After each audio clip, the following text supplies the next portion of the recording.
বারুইপুরে এক তরুণীকে গণধর্ষণ করে খুনের অভিযোগে তরুণীর প্রেমিক অজয় মণ্ডল ও তার বন্ধু দেবাশিস নস্করকে গ্রেফতার করেছে পুলিশ।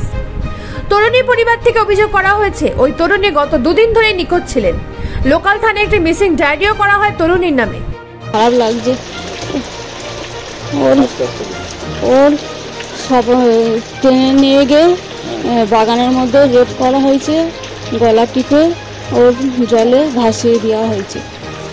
এটা কে করেছে, কারা করেছে, কতজন করেছে তাদের তো আমি নাম জানি না।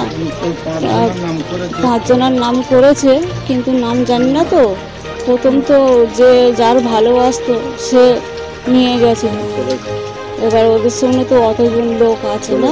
এখন ওর আমি চাই ফাঁসি। আমার পরিবারের তরফ থেকে জানানো হয়েছে ফেসবুকের মাধ্যমে ধৃত প্রেমিক অজয় মণ্ডলের সাথে পরিচয় হয় ওই তরুণী। এরপর গত শুক্রবার ফোন করে ওই তরুণীকে ডেকে নিয়ে যায় তার প্রেমিক। তারপর থেকে ওই তরুণীকে খুঁজে পাওয়া যাচ্ছিল না।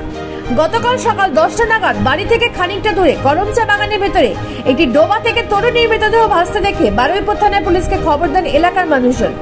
পুলিশ এসে দেহটিকে উদ্ধার করলে দেহটিকে তরুণীর পরিবার থেকে শনাক্ত করা হয়। প্রাথমিক তদন্তে ওই দুই যুবক খুনের অভিযোগ স্বীকার করে নিয়েছে। কি করেছিস?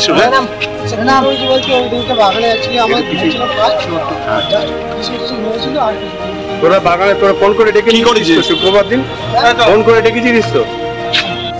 বড় থেকে বউ থেকে সবাই পিছনে লাগে, কিছুই করে না, আবারাগিরি করে। কি করবে?